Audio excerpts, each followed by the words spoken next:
우리 이제 목사님 나오셔서 설교하실 텐데 이렇게 큰 박수로 환영할 건데요. 잠깐만요. 우리 목사님이 사실 홍은수 목사님하고 연세가 같으십니다. 홍은수 목사님 1937년생이시거든요. 올해 88세십니다. 목사님 모실 때 큰 박수로 환영해 주시기 바랍니다.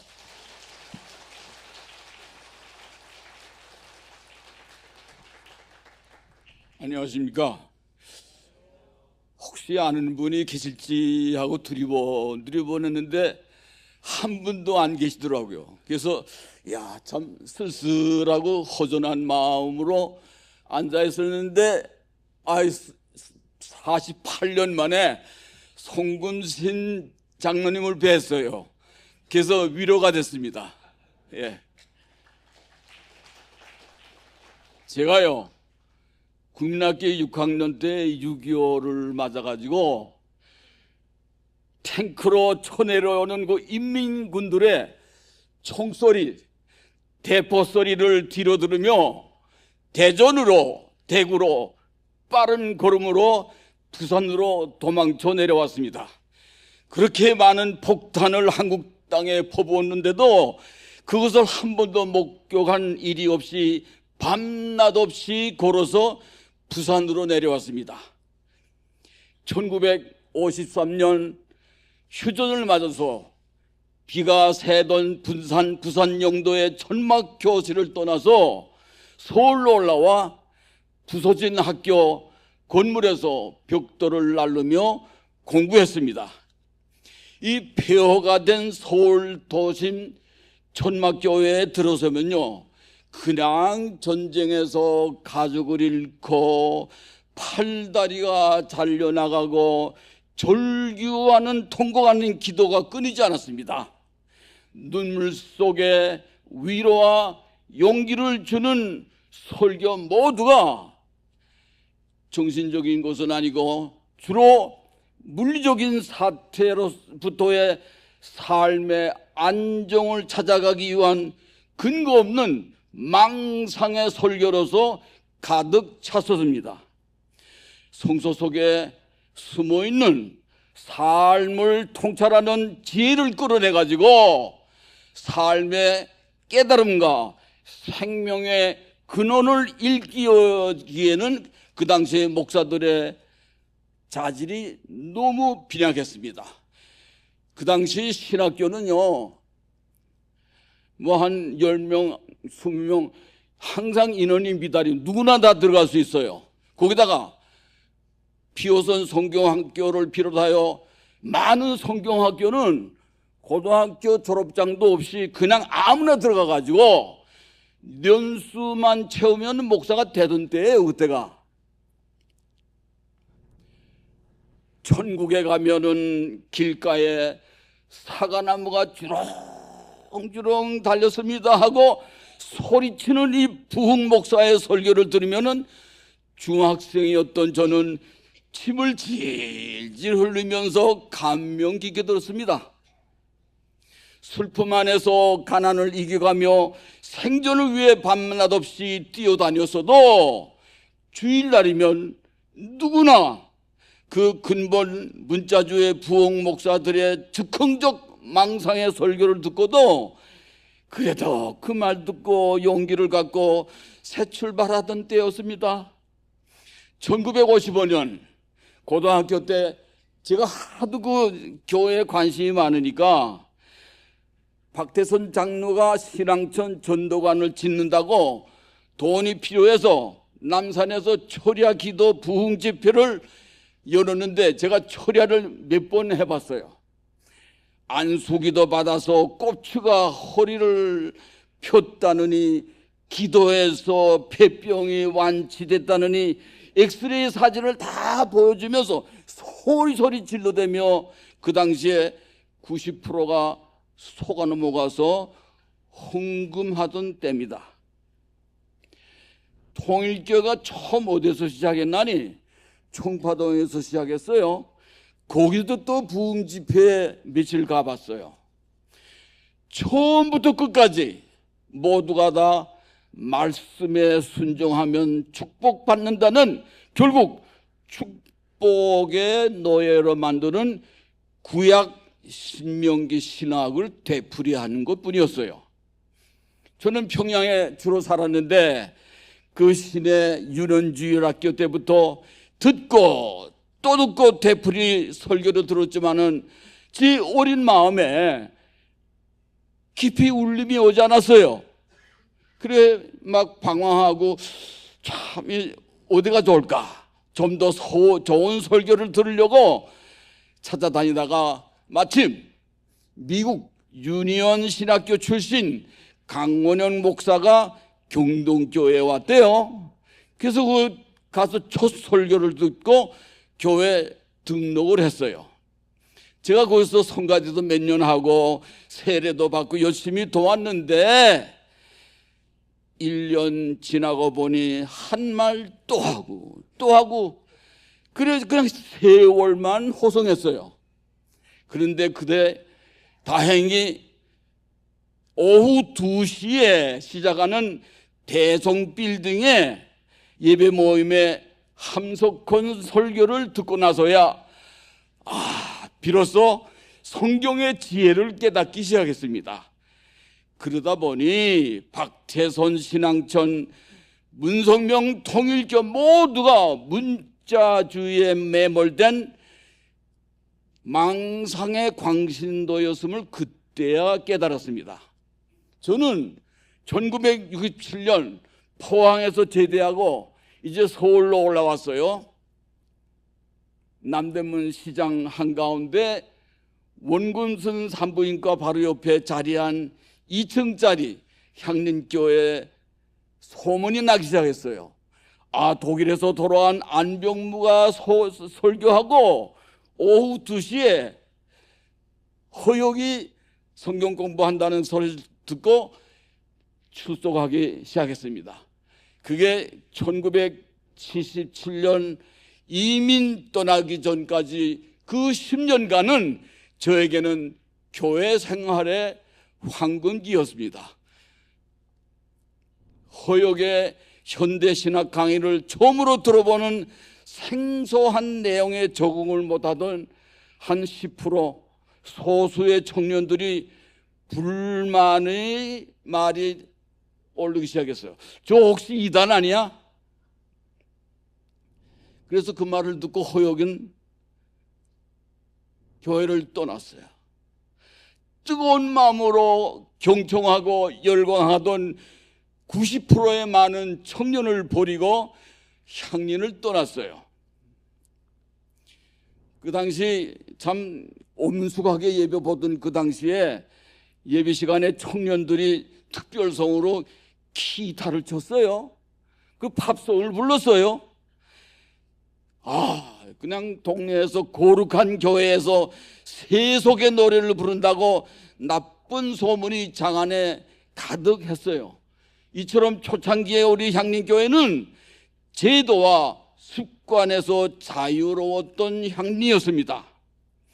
제가 봉사부장으로 할 때에 장로님들 모두 한 30명을 저희 아파트에 점심 초대를 하였어요.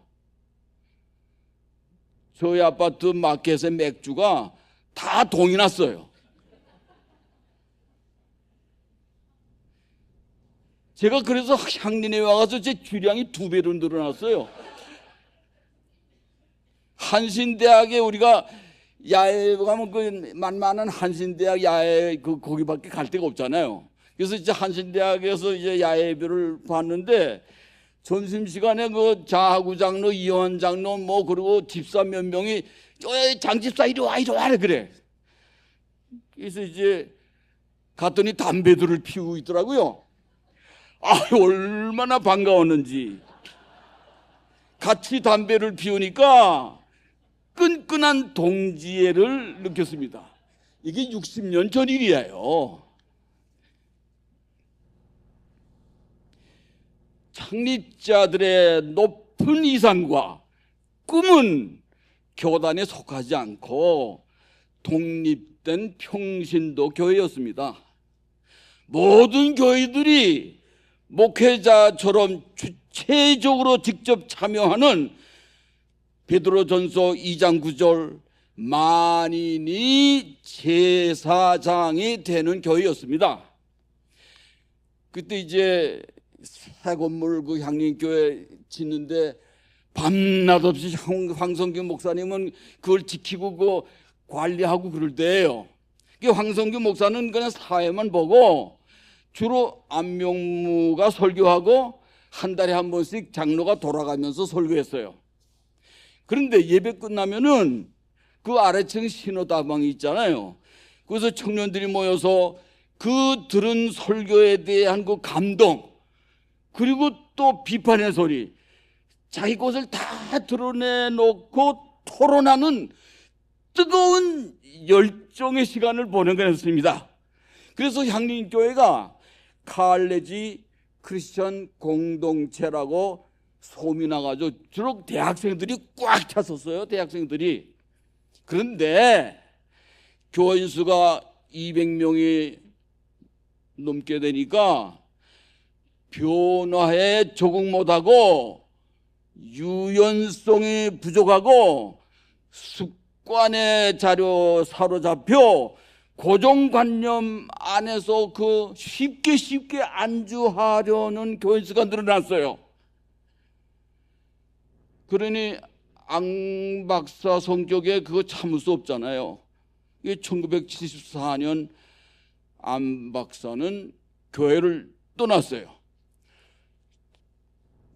근데 이화대학 대학교에서 안 박사가 한 달에 한 번씩 설교한다 그래서 그 한 달에 한 번은 우리 청년 열 몇 명이 그 이화대학으로 이제 안 박사 설교 들으러 찾아갔어요. 그때 예배 끝나고 안 박사의 친구였던 김후어 목사가 우리들을 모여놓고 말씀에 목말라 하던 우리 청년들을 모아서 격려하고 기도해주고 그 했던 그 고마움을 솔직히 지금도 잊을 수가 없어요. 창립 때의 높은 이상과 꿈은 하나씩 무너지기 시작했습니다. 드디어 교회 창립 21년 만에 독립교회로서의 특성을 포기하고 직업으로서의 목사 김호식을 정빈하여 평범한 교회로 변질되어 갔습니다. 함석헌 모임에서는 인간하게 심취했고 향림교회에서는 어디에서도 들을 수 없는 독일의 현대 신학을 배웠습니다. 사실은 이 공개적인 설교나 성경 공부 이 시간에는요, 이 안병무 허역 두 교수는 부활, 재림, 사형리 같은 이 기본 교리는요, 그 교단을 의식해서 굉장히 조심해서 말을 피해갔어요. 그러나 개인적인 만남에서는 200년 전통의 독일 현대신학을 충격적으로 만날 수 있었습니다. 제가 망상의 언어로 20여 년간 세뇌가 되어서 쏘고 있던 나의 뇌를 깨버리고 상식적인 사람으로 살 수 있도록 인도해준 솔직히 이 향림교회가 너무너무 감사해요. 배화역에서 제가 한 10년 동안 교직 생활을 하다가 1977년 이민은 떠났지만 제가 그 선생님들을 잊지 못해가지고 매년 방문해가지고 안병무, 허역, 함석헌, 김웅호님을 찾아서 개인적인 학습을 통해서 익혀온 몇 가지만 말씀드리고 물러나겠습니다. 현대 신학 언어들이 생소하고 당황스러워서 더 견딜 수 없어가지고 1991년 70%의 향림교인이 교회를 떠나서 성북구 동서문동에 예단교회를 세웠습니다. 그 교회는 아직도 천당 가면 영생한다는 그 1000년 전의 망상을 꿈꾸고 있는 교인들이 아직도 있어요. 혹시 몰라요, 여기도 계실지. 그 여기 혹시 계시면은 오늘 제 얘기는 꾹꾹 참고 들으세요. 예, 흥분하지 말고. 예. 두 교수는 저희들에게 우선 메소포타미아, 페르시아, 이집트 등 3000년 전 신화집을 찾아보라고 했어요.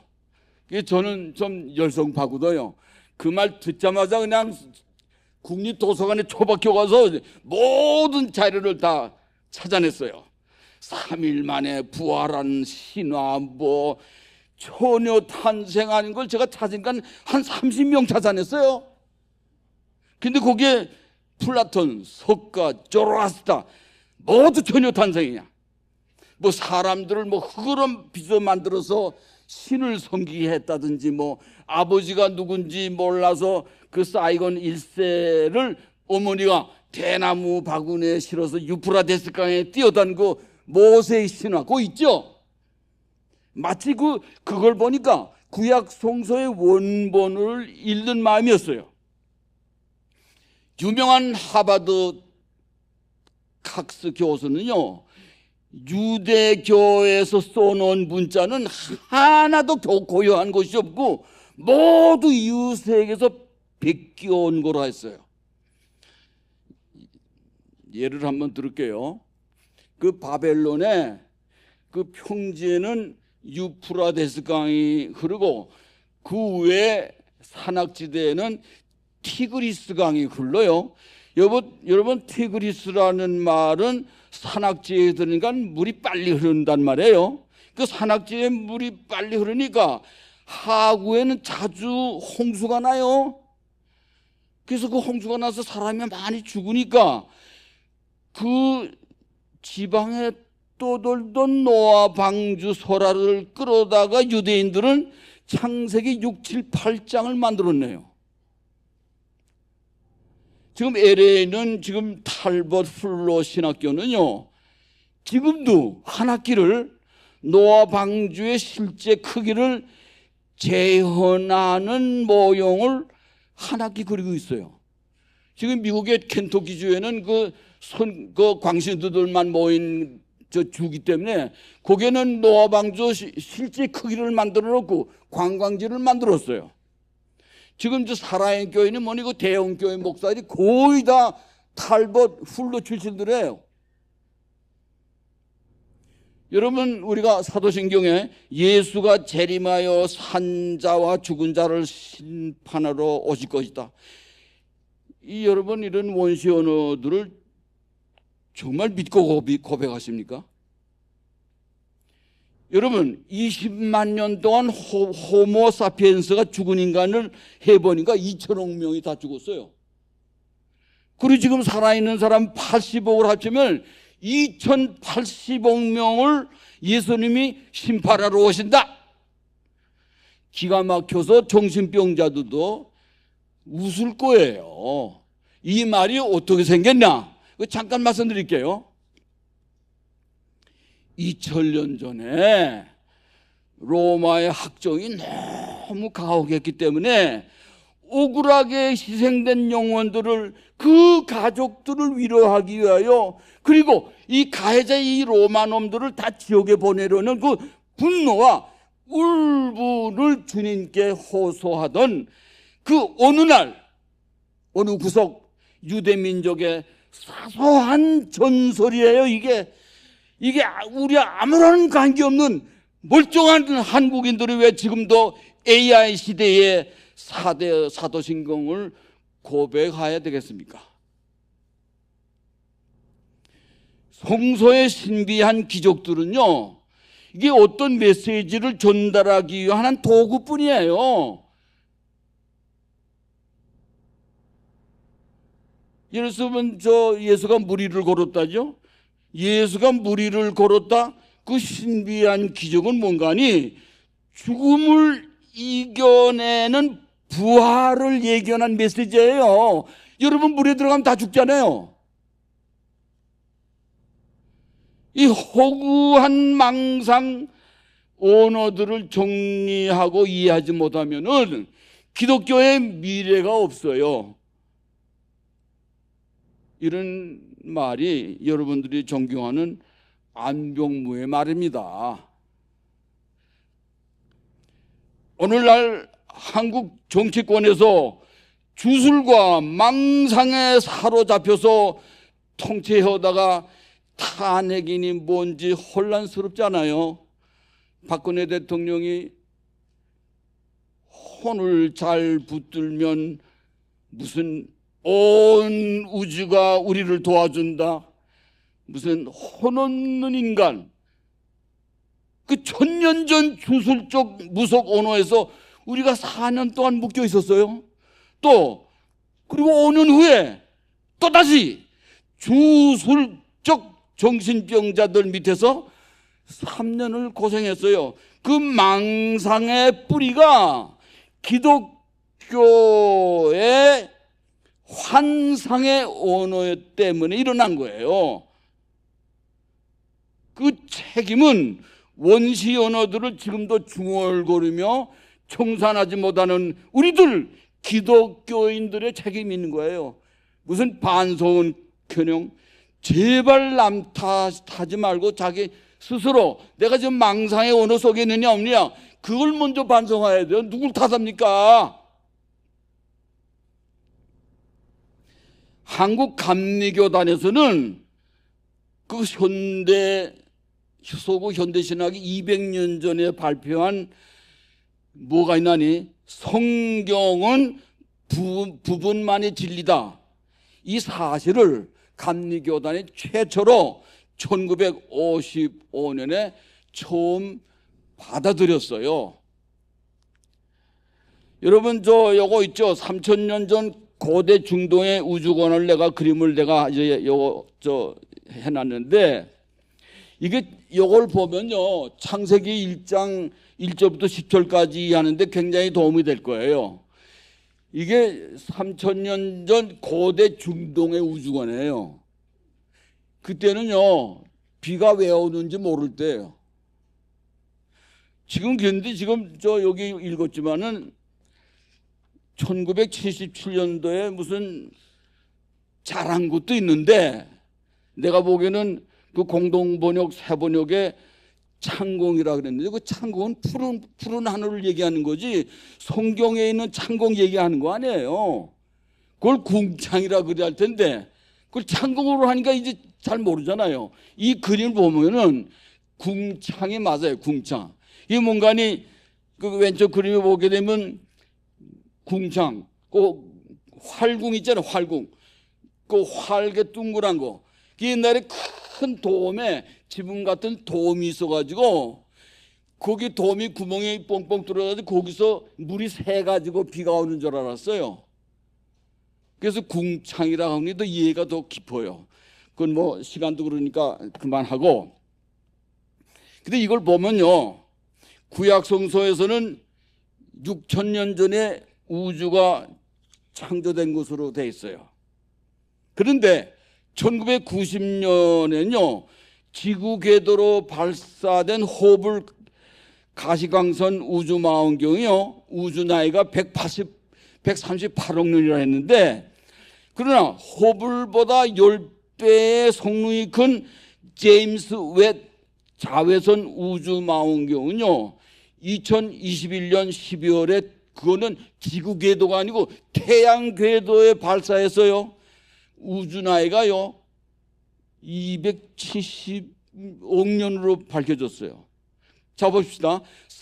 이 시대는 이 구약 성서 써질 당시에요 우주 나이가 6000년이었는데 이게 270억 년이면 450만 배가 늘어났어요. 또 3000년 전에는 태양이 지구보다 크게 큰데 몇 배가 크냐? 2배가 크다고 생각했어요. 그때는 태양은 우리 사는 것 2배가 크다. 그러나 실제 크기는요 130만 배가 커요 태양이.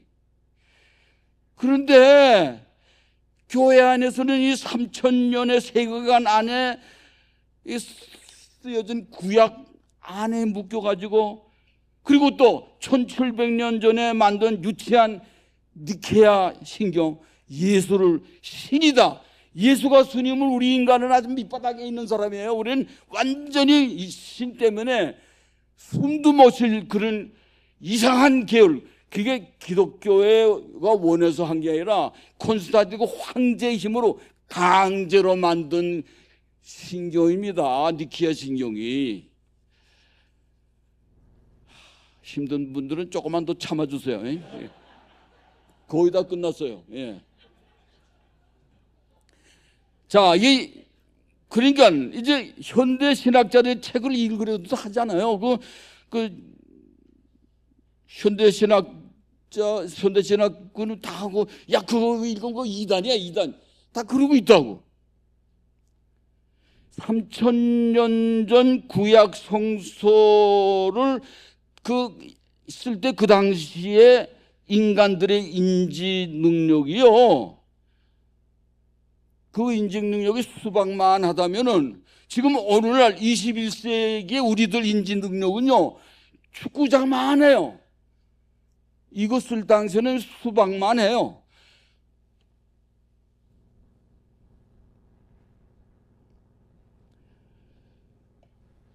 자,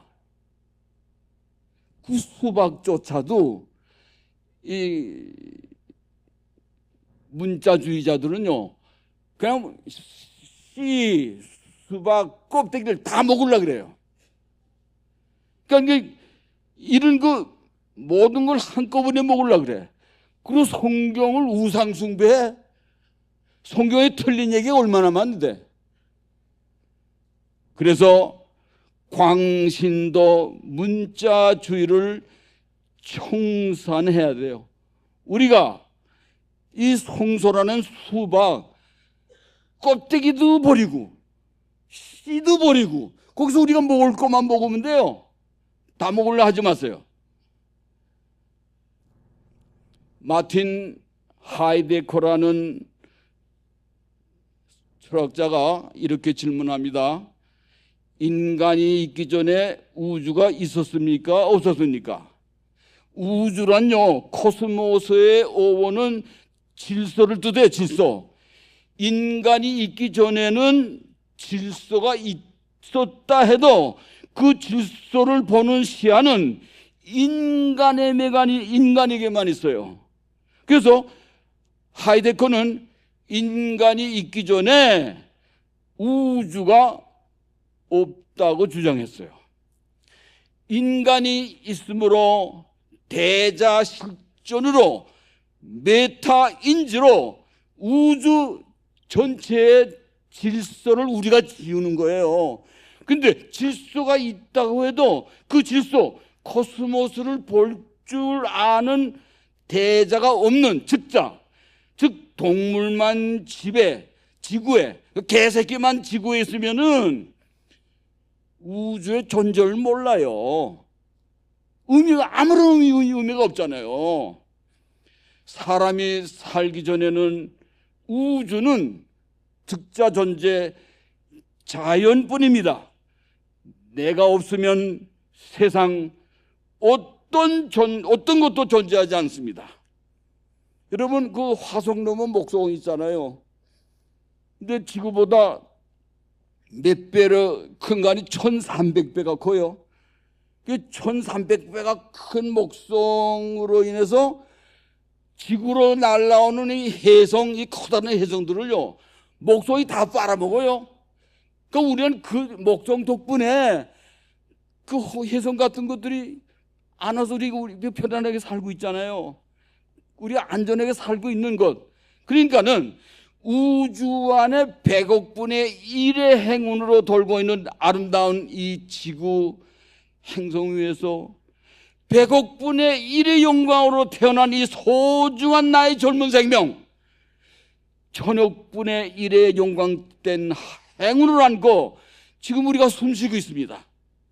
마가복음 8장 36절, 사람이 온 천하를 얻고도 제 목숨을 잃으면 무슨 소용이 있겠느냐. 나는 우주의 주인입니다.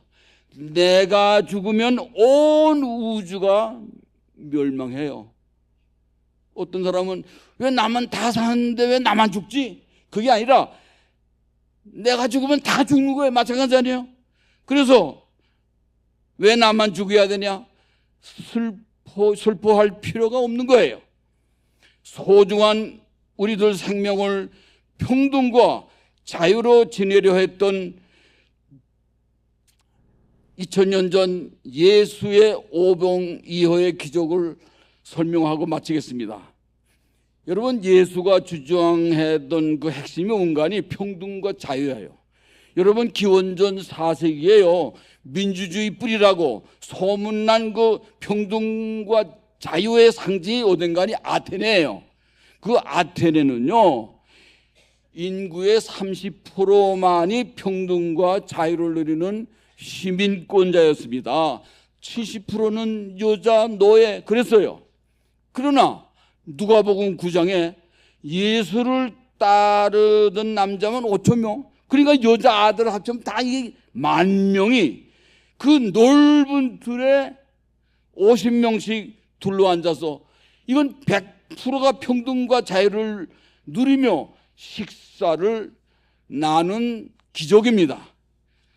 그 예수의 놀라운 가르침에 감화받고 따르는 사람들 중 그때는 며칠씩 굶으면서 따르던 사람들, 또 어떤 사람들은 며칠씩 양식을 가지고 다닌 사람들, 그 당시에도 극심한 빈부의 양극화 무리들이었는데도 신분이 다른 사람들이 서로 같이 앉을 수 있다는 사실, 더구나 식사를 같이 나눈다는 그것은 상상할 수 없었던 시대였는데 그 예수의 따뜻한 축사 기도에 감명을 받아서 서로 나누어 먹은 기적사실이에요.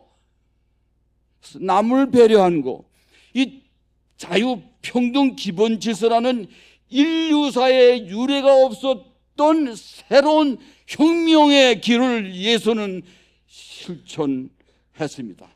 현대 기본 헌법의 핵심을 이미 2000년 전에 실현한 놀랍고 자랑스러운 이 5,000명이 같이 식사한 위대한 혁명적 예수의 자유평등 사건입니다. 5,000명이 서로 나누어 먹은 이 놀라운 기적이 2000년이 지난 지금 12월 4일 한국당 여의도 광장에서 12월 21일 남태령 언덕에서 함께 고통을 감내하는 훈훈한 사랑으로 세계인들을 놀라게 한 선결제 문화가 탄생했습니다. 서로에게 따뜻할 수 있었던 아름다운 예수의 평등과 자유의 염원을 우리가 실제적으로 경험했습니다.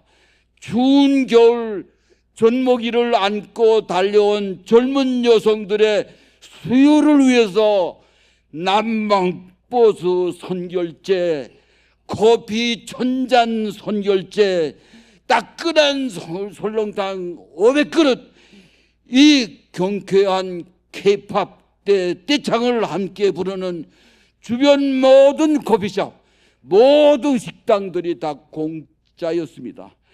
차가운 겨울 아스팔트 위에서 서로 싸가지 온 목걸이들을 서로 나누며 떼창을 함께 부르며 형형색색의 응원봉은 다양한 우리들의 아름다운 빛깔이었습니다.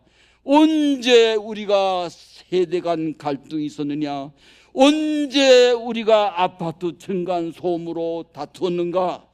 양극화된 각박한 사회 안에서 상대가 죽어야 사는 극심한 경쟁 사회에 언제 우리가 매몰되었는지 그 모두를 잊어버리고 이 따뜻한 마음으로 하나가 되는 아름다운 예수 사랑 나눔이 5,000명 기적이 여의도에서 남태령에서 되살았습니다. 제가 그때 눈물을 흘렸어요. 그 흘렸던 그 눈물, 그 당시 지금도 남아서 지금 내 가슴 속에 희망으로 자긍심으로 아직 남아 있습니다. 그 자존심, 그 희망으로 오병이어의 기적이 남북 간의 사랑나눔으로 이루어지기를 바랍니다. 망상의 언어에서 헤어나지 못하는 이 문자주의 기독교 광신도들은, 뇌가 썩은 기독교인들은 반통일 욕적들이에요.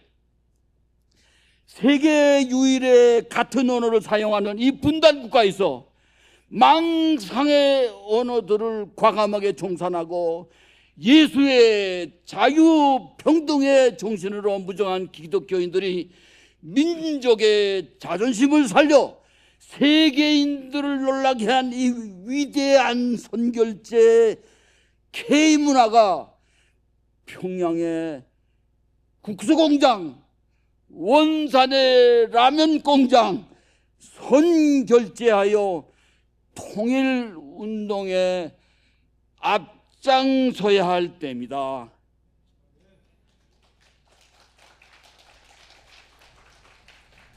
기도하겠습니다.